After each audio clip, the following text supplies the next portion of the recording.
Continued page 151 প্রশ্ন 12 সংখ্যালঘু সম্প্রদায়ের শিক্ষা ও ধর্মশিক্ষা বিষয়ে হান্টার কমিশনের সুপারিশগুলি লেখো। হান্টার কমিশনের মাধ্যমিক শিক্ষা সম্পর্কিত সুপারিশের মূল্যায়ন করো। উত্তর। হেডিং সংখ্যালঘু সম্প্রদায়ের শিক্ষা বিষয়ে হান্টার কমিশনের সুপারিশ। সংখ্যালঘু সম্প্রদায়ের শিক্ষা প্রসঙ্গে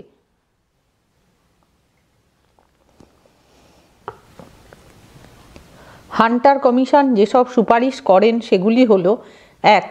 রাজন্য বর্গের জন্য পৃথক শিক্ষা প্রতিষ্ঠান স্থাপন। কমিশন দেশের রাজন্য বর্গের ছেলেমেয়েদের জন্য পৃথক বিদ্যালয় ও কলেজ স্থাপনের সুপারিশ করে। 2. মুসলিম সম্প্রদায়ের জন্য পৃথক শিক্ষা প্রতিষ্ঠান স্থাপন। মুসলিম অধ্যুষিত অঞ্চলের মানুষের জন্য পৃথক প্রাথমিক ও মাধ্যমিক বিদ্যালয় স্থাপনের সুপারিশ করে।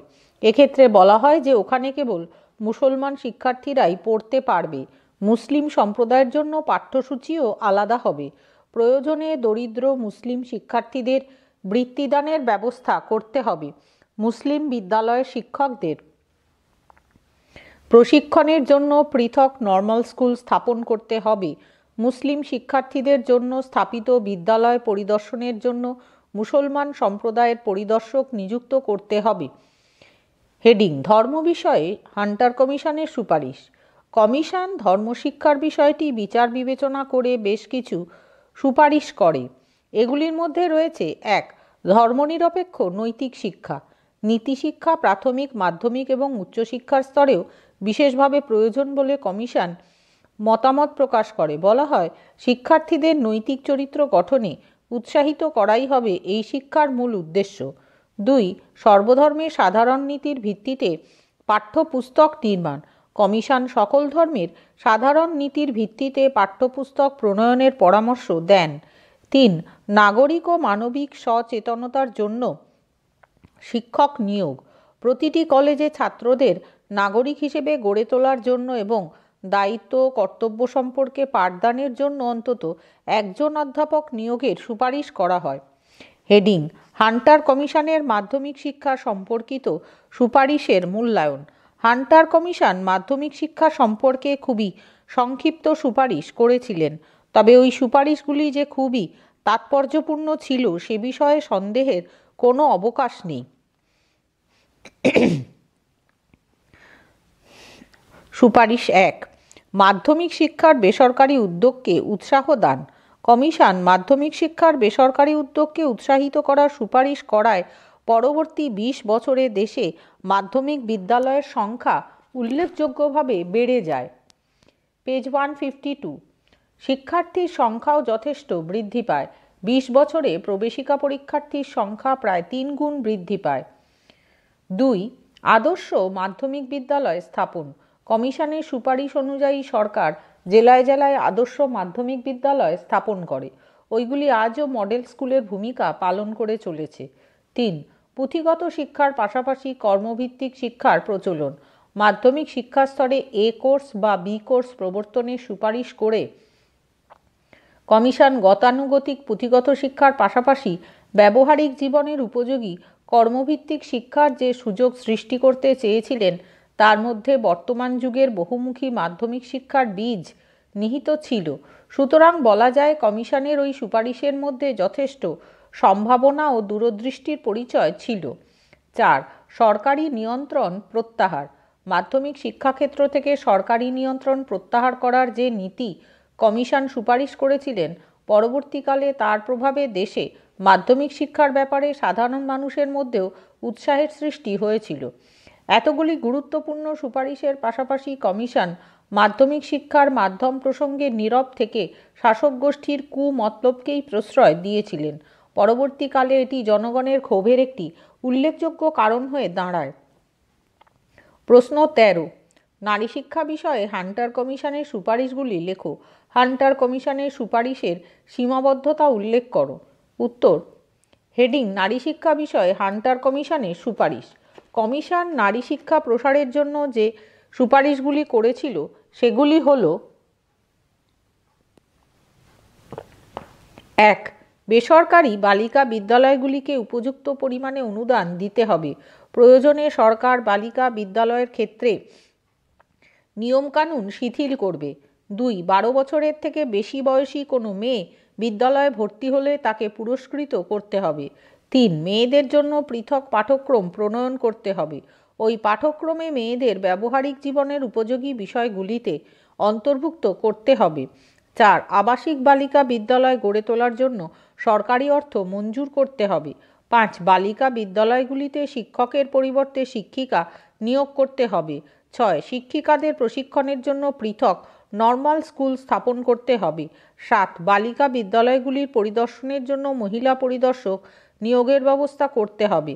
8. অনুন্নত সম্প্রদায়ের মেয়েরা যাতে শিক্ষার সুযোগ লাভ করতে পারে তার জন্য সরকারকে উপযুক্ত ব্যবস্থা গ্রহণ করতে হবে।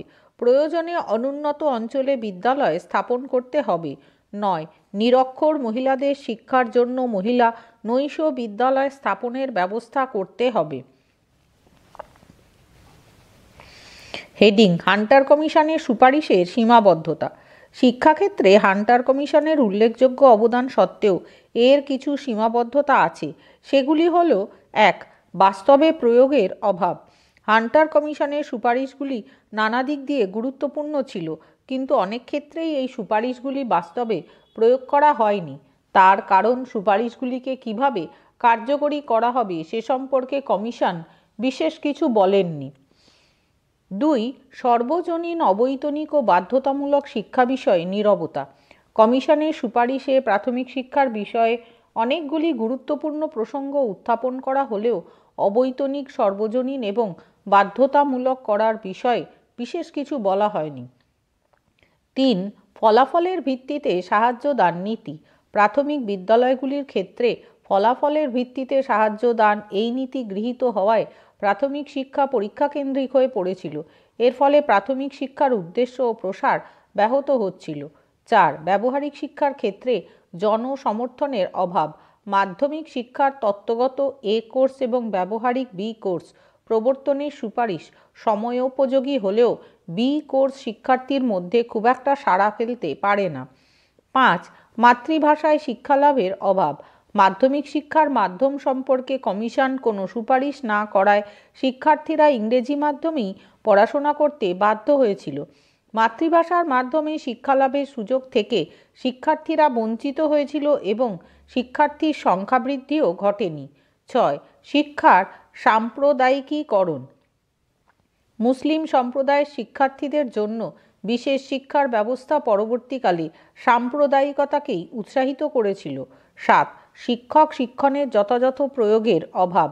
মাধ্যমিক স্তরের শিক্ষকদের জন্য শিক্ষক শিক্ষণের প্রয়োজনীয়তার কথা বলা হলেও তা সঠিকভাবে প্রয়োগের অন্য কোনো পরামর্শ দেওয়া হয়নি, ফলে বিদ্যালয়গুলিতে প্রশিক্ষণপ্রাপ্ত শিক্ষকের অভাব থেকেই যায়। প্রশ্ন 14. কত খ্রিস্টাব্দে এবং কার নেতৃত্বে হান্টার কমিশন গঠিত হয়? হান্টার কমিশনের ইতিবাচক সুপারিশগুলি লেখো।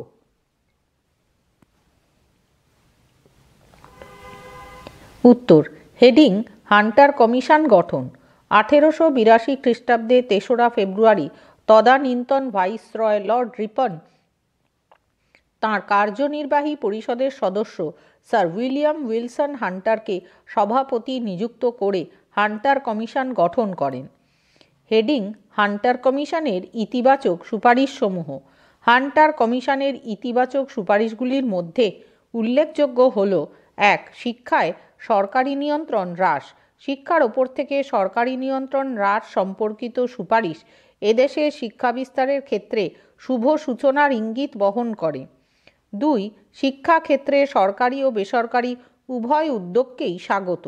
প্রাথমিক শিক্ষা থেকে শুরু করে উচ্চশিক্ষা পর্যন্ত প্রতিটি স্তরে সরকারি এবং বেসরকারি উভয় উদ্যোগকেই স্বাগত জানানোর ফলে দেশীয় শিক্ষার প্রসার অনেক বেশি ত্বরান্বিত হয়। 3. শিক্ষা পরিচালনায় স্বায়ত্তশাসন। প্রাথমিক শিক্ষার পরিচালনার ভার স্থানীয় স্বায়ত্তশাসনকে অর্পণ করার সুপারিশের মধ্য দিয়ে শিক্ষাকে গণতান্ত্রিক আদর্শের ওপর প্রতিষ্ঠা করার এক শুভ প্রচেষ্টার ইঙ্গিত মেলে। পেজ 153। 4. বয়স্ক শিক্ষার প্রচলন। দেশের ব্যাপক নিরক্ষরতা দূর করার জন্য বয়স্ক শিক্ষার জন্য বিশেষ ব্যবস্থা গ্রহণের সুপারিশ প্রশংসার দাবি রাখে।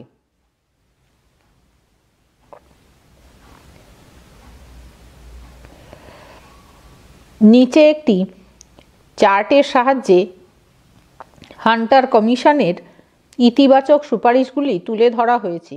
একটি বৃত্তাকার ক্ষেত্রের মধ্যে লেখা রয়েছে হান্টার কমিশনের ইতিবাচক সুপারিশ সমূহ। একে ঘিরে বৃত্তাকারে ছোট ছোট গোল বৃত্তের মধ্যে সুপারিশগুলি দেওয়া হয়েছে। প্রথমটি শিক্ষায় সরকারি নিয়ন্ত্রণ হ্রাস, দ্বিতীয়টি শিক্ষাক্ষেত্রে সরকারি ও বেসরকারি উভয় উদ্যোগকেই স্বাগত, তৃতীয় শিক্ষা পরিচালনায় স্বায়ত্তশাসন, চতুর্থ বয়স্ক শিক্ষার প্রচলন, পঞ্চম ধর্মনিরপেক্ষ শিক্ষা, ষষ্ঠ নারী ও সংখ্যালঘুর জন্য পৃথক শিক্ষার ব্যবস্থা, সপ্তম অন্যান্য সুপারিশ সমূহ। মূল পাঠ কন্টিনিউড।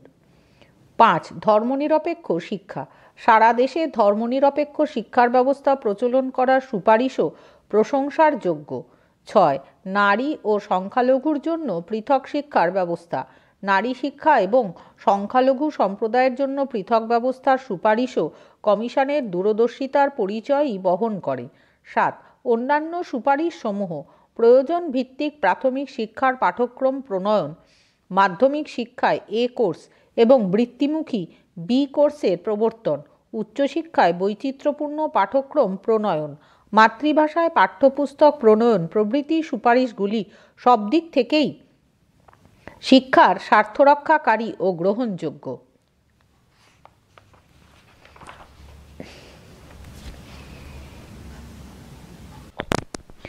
প্রশ্ন 15। ভারতীয় বিশ্ববিদ্যালয় কমিশন কে কার নেতৃত্বে কবে নিয়োগ করেন? ওই কমিশনের সুপারিশগুলি লেখো। উত্তর। হেডিং: ভারতীয় বিশ্ববিদ্যালয় কমিশন। সিমলা সম্মেলনের সমীক্ষার ওপর ভিত্তি করে লর্ড কার্জন 1902 খ্রিস্টাব্দের 27 জানুয়ারি স্যার টমাস র্যালের নেতৃত্বে ভারতীয় বিশ্ববিদ্যালয় কমিশন নিয়োগ করেন। র্যাল রয় জফলা আকার ল। হেডিং: ভারতীয় বিশ্ববিদ্যালয় কমিশনের সুপারিশ। কমিশনের মূল রিপোর্টে যেসব সুপারিশ করা হয়েছিল তার মধ্যে থেকে কয়েকটি গুরুত্বপূর্ণ সুপারিশ এখানে উল্লেখ করা হলো। 1. নতুন বিশ্ববিদ্যালয় স্থাপন রোধ। 1902 খ্রিস্টাব্দে যখন ভারতবর্ষের উচ্চশিক্ষা ব্যবস্থা পর্যালোচনার জন্য ভারতীয় বিশ্ববিদ্যালয় কমিশন নিয়োগ করা হয়, তখন এদেশে ব্যাঙ্গালোর, ত্রিচিনাপল্লী, ত্রিবান্দম, আলিগড়, নাগপুর, রেঙ্গুন প্রভৃতি স্থানে নতুন নতুন বিশ্ববিদ্যালয় স্থাপনের পরিকল্পনা চলছিল, কিন্তু কমিশন ওই বিশ্ববিদ্যালয়গুলি স্থাপনের কাজ স্থগিত রাখার বিষয়ে অভিমত ব্যক্ত করে। 2. বিশ্ববিদ্যালয় ও কলেজের দায়িত্ব নির্ধারণ। কমিশন তৎকালীন 3টি পুরাতন বিশ্ববিদ্যালয়কে অর্থাৎ কলিকাতা, মাদ্রাজ ও বোম্বাই বিশ্ববিদ্যালয়কে শিখনধর্মী বিশ্ববিদ্যালয়ে রূপান্তরিত করার পরামর্শ দেয়। বলা হয়, উচ্চতর শিক্ষা ও গবেষণার জন্য প্রতিটি বিশ্ববিদ্যালয়ে থাকবে নিজস্ব গ্রন্থাগার, গবেষণাগার, অধ্যাপক আবাস, ছাত্রাবাস এবং প্রয়োজনীয় সুযোগ সুবিধা। 3. বিশ্ববিদ্যালয়ের জন্য আঞ্চলিক সীমা নির্ধারণ। কমিশন লক্ষ্য করে মাধ্যমিক শিক্ষার সম্প্রসারণের ফলে এবং বিভিন্ন অঞ্চলের জনগণের চাহিদা মেটাতে গিয়ে এক একটি বিশ্ববিদ্যালয়ের অধীনে বিক্ষিপ্তভাবে বিভিন্ন কলেজ গড়ে উঠেছিল। এগুলির মধ্যে অনেকগুলি কলেজকে বিশ্ববিদ্যালয় কর্তৃপক্ষ সঠিকভাবে নিয়ন্ত্রণ করতে পারছিল না। তাই কমিশন প্রতিটি বিশ্ববিদ্যালয়ের আঞ্চলিক সীমা নির্দিষ্ট করে দেওয়ার সুপারিশ করে। 4. কলেজীয় শিক্ষার মানোন্নয়ন। কমিশন কলেজীয় শিক্ষার মানোন্নয়নের জন্য কলেজগুলিকে 2টি শ্রেণীতে ভাগ করে দেওয়ার সুপারিশ করে। নিম্নমানের কলেজগুলির শিক্ষার মানোন্নয়নের চেষ্টা করতে হবে। সব ধরনের চেষ্টা করেও যে কলেজগুলির মান উন্নয়ন করা যাবে না, সেগুলিকে স্নাতক পর্যায়ের পরিবর্তে মাধ্যমিক বিদ্যালয়ে রূপান্তরিত করতে হবে। 5. বিশ্ববিদ্যালয় প্রশাসন। বিশ্ববিদ্যালয়গুলির প্রশাসনিক দক্ষতা বৃদ্ধি করার জন্য কমিশন সিনেটের সদস্য সংখ্যা হ্রাস করার সুপারিশ করে। কমিশনের মতে সিনেটের সদস্য সংখ্যা 50 জনের কম এবং 100 জনের বেশি হতে পারবে না। এদের মধ্যে 80% সদস্য মনোনীত হবেন এবং 20% সদস্য নির্বাচিত হবেন। সদস্যদের কার্যকাল হবে 5 বছরের জন্য, তবে প্রতি বছর বিশ্ববিদ্যালয়ের সিনেটের 20% সদস্য পদত্যাগ করতে বাধ্য থাকবেন এবং তাদের পরিবর্তে নতুন সদস্য গ্রহণের ব্যবস্থা থাকবে। সিনেটে প্রতিনিধিত্ব করার জন্য বিশ্ববিদ্যালয় ও কলেজ শিক্ষক, বিশিষ্ট বিদ্বান ব্যক্তি, উচ্চপদস্থ সরকারি কর্মচারী প্রমুখ যাতে সুযোগ পান তার জন্য প্রয়োজনীয় ব্যবস্থা গ্রহণ করতে হবে। বিশ্ববিদ্যালয়ের সর্বোচ্চ ক্ষমতার অধিকারী হবে সিন্ডিকেট। সিন্ডিকেটে 9 থেকে 15 জন সদস্য থাকবেন। তাঁরা সিনেটের সদস্য দ্বারা নির্বাচিত হবেন। 6. ছাত্র কল্যাণমূলক ব্যবস্থা। বিশ্ববিদ্যালয় এবং তার অনুমোদিত কলেজগুলিতে যাতে ছাত্র কল্যাণমূলক ব্যবস্থা থাকে সে সম্পর্কেও কমিশন সুপারিশ করেন। প্রতিটি প্রতিষ্ঠানে গ্রন্থাগার, পরীক্ষাগার, হোস্টেল, খেলার মাঠ, স্বাস্থ্যকর পরিবেশ, আর্থিক অবস্থা অনুযায়ী বেতন হার প্রবর্তনের ব্যবস্থা ইত্যাদি ছাত্র কল্যাণকর দিকগুলি পর্যবেক্ষণ করেই তাদের অনুমোদন দানের বিষয়টি স্থির করতে হবে। 7. অন্যান্য সুপারিশ। কমিশন পরীক্ষা ব্যবস্থার সংস্কার প্রসঙ্গে আলোচনা করতে গিয়ে আরও কতকগুলি সুপারিশ করে। সেগুলি হল: 1. কলেজীয় শিক্ষা তথা উচ্চশিক্ষার উন্নয়নের জন্য প্রবেশিকা পরীক্ষার এন্ট্রান্স এক্সামিনেশন মানও উন্নয়ন করা দরকার। পেজ 154। 2. ইন্টারমিডিয়েট স্তরের বিলোপ ঘটিয়ে 3 বছরের স্নাতক শিক্ষা প্রবর্তন করতে হবে। 3. বিশ্ববিদ্যালয়গুলির পরীক্ষা পরিচালনা মান নির্ধারণের জন্য বিশ্ববিদ্যালয়গুলির পরীক্ষা পরিচালনা ও মান নির্ধারণের জন্য সাধারণ নীতি প্রণয়ন করতে হবে। 4. উচ্চশিক্ষার মানকে উন্নত করার জন্য বহিরাগত পরীক্ষার্থীদের ক্ষেত্রে কঠোর বিধিনিষেধের ব্যবস্থা করতে হবে।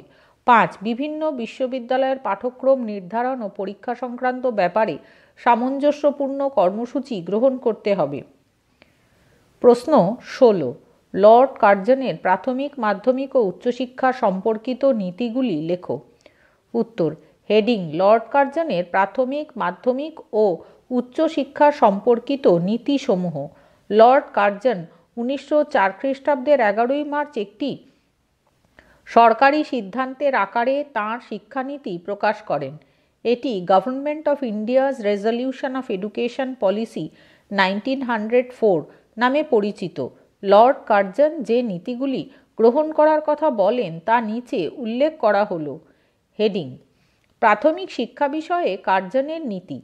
প্রাথমিক শিক্ষার মান উন্নয়নের জন্য কার্জনের প্রস্তাবনায় যে নীতিগুলি উল্লেখ করা হয় সেগুলি হল: 1. ব্যয় বরাদ্দ বৃদ্ধি। দেশের শিক্ষার জন্য সরকার যে পরিমাণ অর্থ বরাদ্দ করবে তার বেশিরভাগ অংশই প্রাথমিক শিক্ষার জন্য ব্যয় করা হবে। 2. সরকারি নিয়ন্ত্রণ। বেসরকারি শিক্ষা প্রতিষ্ঠান কর্তৃক প্রাথমিক শিক্ষা বিকাশের জন্য গৃহীত পরিকল্পনাকে কার্যকরী করার পূর্বে নিজ নিজ প্রদেশের শিক্ষা অধিকর্তার DPI অনুমোদন নিতে হবে। 3. ফলাফলের ভিত্তিতে অনুমোদনের নীতি বর্জন। আগে পরীক্ষার ফলাফলের ভিত্তিতে বেসরকারি বিদ্যালয়গুলি অনুদান পাওয়ার যোগ্য কিনা তা বিবেচিত হতো। কার্জনের প্রস্তাবে ফলাফলের ভিত্তিতে অনুদান প্রদানের নীতি বর্জন করার কথা বলা হয়। 4. পাঠ্যক্রম প্রণয়ন। গ্রামাঞ্চল এবং শহরাঞ্চলের প্রাথমিক শিক্ষার পাঠ্যক্রমকে পৃথকভাবে রচনা করার কথা বলা হয়। বলা হয় গ্রামাঞ্চলের বিদ্যালয়গুলির পাঠ্যক্রমকে হতে হবে সহজ, সরল এবং গ্রাম জীবনের প্রয়োজন মেটানোর পক্ষে বিশেষ উপযোগী। 5. শিক্ষার মাধ্যম। প্রাথমিক স্তরের শিক্ষার মাধ্যম হবে মাতৃভাষা, অন্য কোনো ভাষার প্রয়োগ চলবে না। 6. অর্থ ব্যয় বিষয়ে তদারকি। প্রাথমিক শিক্ষা সম্প্রসারণের জন্য বেসরকারি প্রতিষ্ঠানকে সরকার অনুদান হিসেবে যে অর্থ প্রদান করবে তা যাতে অন্য খাতে ব্যয় না হয় সেদিকে সরকারকে বিশেষভাবে নজর দিতে হবে। 7. শিক্ষক শিক্ষণের ব্যবস্থা। প্রাথমিক বিদ্যালয়ে পাঠদানে নিযুক্ত শিক্ষকদের পেশাগত দক্ষতা বৃদ্ধির জন্য উপযুক্ত প্রশিক্ষণের ব্যবস্থা করতে হবে। এর জন্য সরকারিভাবে উপযুক্ত সংখ্যক শিক্ষক শিক্ষণ প্রতিষ্ঠান গড়ে তুলতে হবে। 8. সংখ্যাগত ও গুণগত মানোন্নয়ন। প্রাথমিক শিক্ষার সংখ্যাগত ব্র্যাকেটে অর্থাৎ সম্প্রসারণগত এবং গুণগত ব্র্যাকেট ক্লোজড মানোন্নয়নের বিষয়ে সরকারকে আরও বেশি সচেষ্ট হতে হবে। হেডিং মাধ্যমিক শিক্ষা বিষয়ে কার্জনের নীতি। কার্জনের শিক্ষা নীতি সংক্রান্ত দলিলে মাধ্যমিক শিক্ষার গুণগত মানোন্নয়নের ওপর অধিক গুরুত্ব দানের কথা বলা হয়। সরকারি শিক্ষানীতিতে মাধ্যমিক শিক্ষার জন্য যে সব ব্যবস্থা গ্রহণের কথা বলা হয় তা নিচে উল্লেখ করা হলো। 1. সরকারি অনুমোদন। শিক্ষা সংক্রান্ত সিদ্ধান্ত প্রকাশের পর ইতিমধ্যে দেওয়া সরকারি অনুমোদন ব্যতীত নতুন মাধ্যমিক বিদ্যালয় স্থাপন করা যাবে না। যে কোনো মাধ্যমিক বিদ্যালয়কে সরকার এবং বিশ্ববিদ্যালয় উভয়ের কাছেই অনুমোদন নিতে হবে। অনুমোদনের জন্য সরকারি বিধিনিষেধগুলি সঠিকভাবে মেনে চলতে হবে। 2. আর্থিক অনুদান। অনুমোদিত মাধ্যমিক বিদ্যালয়গুলিকে সরকারি তহবিল থেকে প্রয়োজনীয় আর্থিক অনুদান মঞ্জুর করা হবে। 3. শিক্ষক শিক্ষণের ব্যবস্থা। মাধ্যমিক বিদ্যালয়ের প্রতিটি শিক্ষক যাতে নতুন নতুন শিক্ষণ পদ্ধতির সঙ্গে পরিচিত হতে পারেন এবং তাঁদের পেশাগত দক্ষতা বাড়িয়ে নেওয়ার সুযোগ পান, তার জন্য শিক্ষক শিক্ষণ ব্যবস্থার পুনর্বিন্যাস ঘটাতে হবে। প্রয়োজন অনুসারে যথেষ্ট সংখ্যক শিক্ষক শিক্ষণ মহাবিদ্যালয় স্থাপন করতে হবে। 4. পাঠ্যক্রমের সংস্কার। মাধ্যমিক স্তরের গতানুগতিক বিষয়গুলির সঙ্গে অতিরিক্ত কিছু প্রয়োজনীয় বিষয় অন্তর্ভুক্তির মাধ্যমে পাঠ্যক্রমকে বাস্তবধর্মী এবং সময়োপযোগী করে তুলতে হবে। 5. শিক্ষার ব্যবস্থা। প্রাথমিক স্তরের মতো মাধ্যমিক স্তরেও শিক্ষার মাধ্যম হবে মাতৃভাষা, তবে ইংরেজি বিষয়ও চর্চার ব্যবস্থা থাকবে। 6. সরকারি নিয়ন্ত্রণ পরিবর্তন। মাধ্যমিক বিদ্যালয়গুলির মানোন্নয়ন ও সার্বিক অগ্রগতির জন্য সেগুলিকে সরকারি নিয়ন্ত্রণে আনা হবে। এছাড়া ওই বিদ্যালয়গুলিতে পরিদর্শনের জন্য উপযুক্ত ব্যবস্থা গ্রহণ করা হবে। 7. আদর্শ বিদ্যালয় স্থাপন। মাধ্যমিক শিক্ষার গুণগত উৎকর্ষ সাধনের জন্য সম্পূর্ণভাবে সরকারি পরিচালনায় এমন কিছু বিদ্যালয় স্থাপন করা হবে যা বেসরকারি বিদ্যালয়গুলির কাছে আদর্শ হিসেবে কাজ করবে। হেডিং উচ্চশিক্ষা বিষয়ে লর্ড কার্জনের নীতি। লর্ড কার্জন উচ্চশিক্ষার ক্ষেত্রে কেবল ভারতীয় বিশ্ববিদ্যালয় কমিশন ব্র্যাকেটে 1902 ব্র্যাকেট ক্লোজড গঠন করেই তাঁর দায়িত্ব শেষ করেননি, বরং 1904 খ্রিস্টাব্দে 21শে মার্চ ইম্পিরিয়াল লেজিসলেটিভ কাউন্সিলে প্রথম ভারতীয় বিশ্ববিদ্যালয় বিল উপস্থাপন করেন। নিচে ভারতের উচ্চশিক্ষা বিষয়ে কার্জন গৃহীত ব্যবস্থাগুলি উল্লেখ করা হলো। 1. পঠন পাঠনের ব্যবস্থা। বিশ্ববিদ্যালয়গুলি শুধু পরীক্ষা গ্রহণ ও ডিগ্রি প্রদানের যন্ত্র নয়, এগুলিতে স্নাতকোত্তর স্তরের পঠন পাঠন এবং গবেষণার ব্যবস্থা করা প্রয়োজন। 2. সিনেট ও সিন্ডিকেট গঠনের নিয়ম। বিশ্ববিদ্যালয়ের সিনেটে অধিক সংখ্যক সদস্য থাকায় অনেক ক্ষেত্রে সদস্যদের মধ্যে মতের পার্থক্য দেখা দেয়, ফলে প্রশাসনিক ক্ষেত্রে অচলাবস্থা দেখা দেয়। তাই সিনেট ও সিন্ডিকেটের সদস্য সংখ্যা যথাক্রমে 50 থেকে 100 এবং 9 থেকে 15-র মধ্যে রাখা দরকার। পেজ 155। 3. কলেজগুলির মানোন্নয়ন। কলেজগুলির শিক্ষাগত মান ক্রমশ নিম্নগামী হচ্ছে। এই অবস্থার জন্য কলেজগুলিতে যথাযথ পরিদর্শন ব্যবস্থা চালু করা প্রয়োজন। 4. বিশ্ববিদ্যালয়গুলির ভৌগোলিক সীমা নির্ধারণ। প্রতিটি বিশ্ববিদ্যালয়ের ভৌগোলিক সীমা নির্ধারণের দায়িত্ব স্বপরিষদ গভর্নর জেনারেলের উপর অর্পণ করা হয়। এক্ষেত্রে বলা হয় যে বিশ্ববিদ্যালয়গুলির ভৌগোলিক সীমানা নির্দিষ্ট করা হলে বিশ্ববিদ্যালয়গুলির ক্ষেত্রে কাজের সুবিধা হবে। প্রশ্ন 17। কার্জনের শিক্ষানীতি সংক্রান্ত প্রস্তাবে তৎকালীন শিক্ষা পরিস্থিতির পর্যালোচনা করে কি বলা হয়েছিল? ভারতীয় শিক্ষা ব্যবস্থার সংস্কারে লর্ড কার্জনের অবদান লেখো। উত্তর। হেডিং কার্জনের শিক্ষানীতি সংক্রান্ত প্রস্তাব। কার্জনের শিক্ষানীতি সংক্রান্ত প্রস্তাবে তৎকালীন শিক্ষা পরিস্থিতির পর্যালোচনা করে বলা হয়েছিল 5টি গ্রামের মধ্যে 4টি গ্রামে কোনো স্কুল নেই। প্রতি 4 জন ছেলের মধ্যে 3 জন কোনো প্রকার শিক্ষা না পেয়েই বড় হচ্ছে এবং প্রতি 40 জন বালিকার মধ্যে 1 জন করে বালিকা বিদ্যালয়ে অধ্যয়নের সুযোগ লাভ করছে। হেডিং ভারতীয় শিক্ষা ব্যবস্থার সংস্কারে লর্ড কার্জনের অবদান। ভারতীয় শিক্ষা ব্যবস্থার সংস্কারে লর্ড কার্জন অনেকগুলি গুরুত্বপূর্ণ পদক্ষেপ নিয়েছিলেন। এগুলির মধ্যে উল্লেখযোগ্য হল: 1. 1902 খ্রিস্টাব্দে ভারতীয় বিশ্ববিদ্যালয় কমিশন নিয়োগ। 2. 1904 খ্রিস্টাব্দে ভারতীয় বিশ্ববিদ্যালয় আইন প্রণয়ন এবং 3.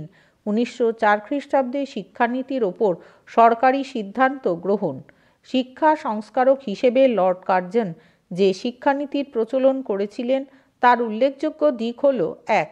তিনি শিক্ষার গুণগত উৎকর্ষের ওপর বিশেষ গুরুত্ব আরোপ করেছিলেন। 2. প্রাথমিক শিক্ষার সম্প্রসারণ ও মানোন্নয়নের জন্য বিশেষভাবে উদ্যোগ নিয়েছিলেন। 3. শিক্ষাক্ষেত্রে যথেষ্ট পরিমাণে সরকারি নিয়ন্ত্রণের ব্যবস্থা করেছিলেন। 4. মাধ্যমিক স্তরের শিক্ষার ক্ষেত্রে বহুমুখী পাঠ্যক্রমের ব্যবস্থা করেছিলেন। 5. প্রাথমিক ও মাধ্যমিক স্তরে মাতৃভাষার মাধ্যমে শিক্ষার ব্যবস্থা করেছিলেন। 6. কলেজীয় শিক্ষার মানোন্নয়নে সচেষ্ট হয়েছিলেন। 7. বিশ্ববিদ্যালয়ে স্নাতকোত্তর শিক্ষা ও গবেষণার সুযোগ সৃষ্টি করেছিলেন। 8. কার্জন শিক্ষা আধিকারিকদের পদ সৃষ্টি করে শিক্ষা ব্যবস্থাকে একটি সুসংগঠিত রূপ দানের চেষ্টা করেছিলেন। 9. সর্বোপরি সাধারণ মানুষের যে শিক্ষার দরকার রয়েছে এই বিষয়টি সর্বপ্রথম তিনি উপলব্ধি করেছিলেন। ভারতের শিক্ষাক্ষেত্রে কার্জনের আন্তরিক উন্নয়ন প্রচেষ্টা আজ সর্বজন স্বীকৃতি লাভ করেছে।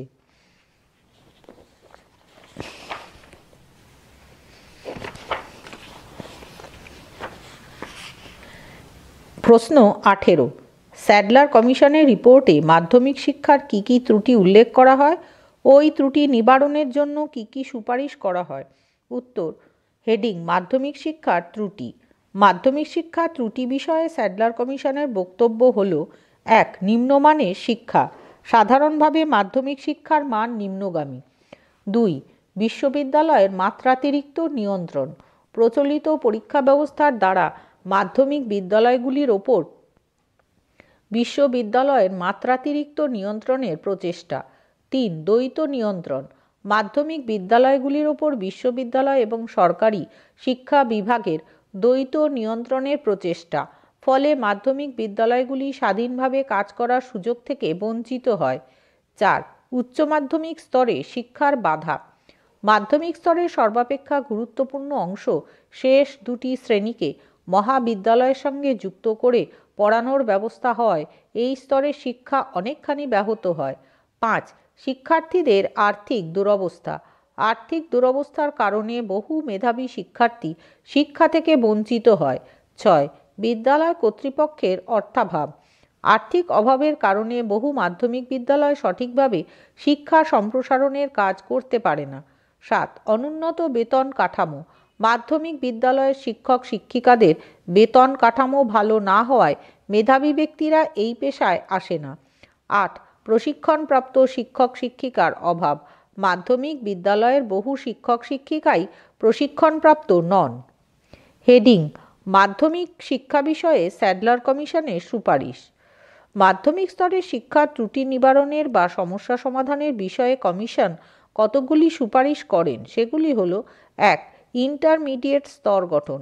মহাবিদ্যালয়ের প্রথম 2 বছরের শিক্ষাক্রম যেহেতু মাধ্যমিক শিক্ষার অঙ্গ তাই ওই অংশটুকু মহাবিদ্যালয় থেকে বাদ দিয়ে মাধ্যমিক শিক্ষার সঙ্গে যুক্ত করা দরকার। ওই 2 বছরের শিক্ষাস্তরের নতুন নাম হবে ইন্টারমিডিয়েট স্তর। 2. মাধ্যমিক স্তরে পরীক্ষার 2টি পর্যায়ের প্রচলন। মাধ্যমিক স্তরের শিক্ষার্থীদের পরীক্ষা দুটি পৃথক পর্যায়ে গৃহীত হবে। প্রথমটি হবে 10ম শ্রেণীর পাঠ শেষ করার পর, এর নাম হবে ম্যাট্রিকুলেশন, এবং দ্বিতীয়টি হবে আরও 2 বছরের অতিরিক্ত পাঠ শেষ করার পর, এর নাম হবে ইন্টারমিডিয়েট। 3. ইন্টারমিডিয়েট শিক্ষা প্রতিষ্ঠান স্থাপন। ইন্টারমিডিয়েট স্তরের জন্য 2 বছরের মহাবিদ্যালয় বা বিশ্ববিদ্যালয় বহির্ভূত শিক্ষার জন্য প্রতিষ্ঠান গড়ে তুলতে হবে। এদের নাম হবে ইন্টারমিডিয়েট শিক্ষা প্রতিষ্ঠান। ইন্টারমিডিয়েট স্তরকে বিশ্ববিদ্যালয়ের বাইরে রাখতে হবে। প্রয়োজনে কিছু মাধ্যমিক বিদ্যালয়ে 10ম শ্রেণীর পর অতিরিক্ত 2 বছরের পাঠ্যক্রম চালু করতে হবে। ইন্টারমিডিয়েট স্তরে কলা, বিজ্ঞান, শিক্ষাতত্ত্ব, কৃষি, বাণিজ্য, চিকিৎসা, ইঞ্জিনিয়ারিং প্রভৃতি পঠন পাঠন চালু করা দরকার। 4. মাধ্যমিক ও ইন্টারমিডিয়েট শিক্ষা পর্ষদ গঠন। মাধ্যমিক এবং ইন্টারমিডিয়েট শিক্ষা পরিচালনার জন্য প্রত্যেক প্রদেশে একটি পর্ষদ গঠন করতে হবে। এই পর্ষদের নাম হবে মাধ্যমিক ও ইন্টারমিডিয়েট শিক্ষা পর্ষদ। পেজ 155, ব্র্যাকেটে board of secondary and intermediate education, bracket closed. এই পর্ষদ গঠিত হবে সরকারি বিশ্ববিদ্যালয়, মাধ্যমিক বিদ্যালয়, ইন্টারমিডিয়েট শিক্ষা প্রতিষ্ঠান ও জনসাধারণের প্রতিনিধিদের নিয়ে। বোর্ড যাতে একটি সরকারি প্রতিষ্ঠানে পরিণত না হয় তার জন্য বেশিরভাগ সদস্য হবেন বেসরকারি। ওই বোর্ডে জনসাধারণের প্রতিনিধি হিসেবে হিন্দু এবং মুসলমান উভয় সম্প্রদায় থেকে সমান সংখ্যক সদস্য নির্বাচিত করতে হবে। 5. বিশ্ববিদ্যালয় স্তরে ভর্তির যোগ্যতার নির্ধারণ। ম্যাট্রিকুলেশন পাশ করার পর ইন্টারমিডিয়েট উত্তীর্ণ হলেই কোনো শিক্ষার্থী বিশ্ববিদ্যালয় স্তরে ভর্তির যোগ্যতা অর্জন করবে। 6. পাঠদানের মাধ্যম নির্ধারণ। ইংরেজি ভাষা ও গণিত এই দুই বিষয়ে পাঠদানের মাধ্যম হবে ইংরেজি। অন্যান্য সকল বিষয়ে শিক্ষার মাধ্যম হবে শিক্ষার্থীর মাতৃভাষা। 7. সরকারি অনুদান বরাদ্দ। মাধ্যমিক শিক্ষার উন্নতির জন্য সরকারি তহবিল থেকে বার্ষিক অতিরিক্ত 40 লক্ষ টাকা বরাদ্দ করতে হবে। 8. শিক্ষণ বিভাগ প্রবর্তন। মাধ্যমিক বিদ্যালয়ের শিক্ষক শিক্ষিকাদের প্রশিক্ষণের জন্য বিশ্ববিদ্যালয়ে শিক্ষণ বিভাগ চালু করতে হবে। প্রয়োজনে স্নাতক স্তরে সাধারণ পাঠ্যক্রমে শিক্ষা তথা এডুকেশনকে একটি পাঠ্য বিষয় হিসেবে অন্তর্ভুক্ত করতে হবে।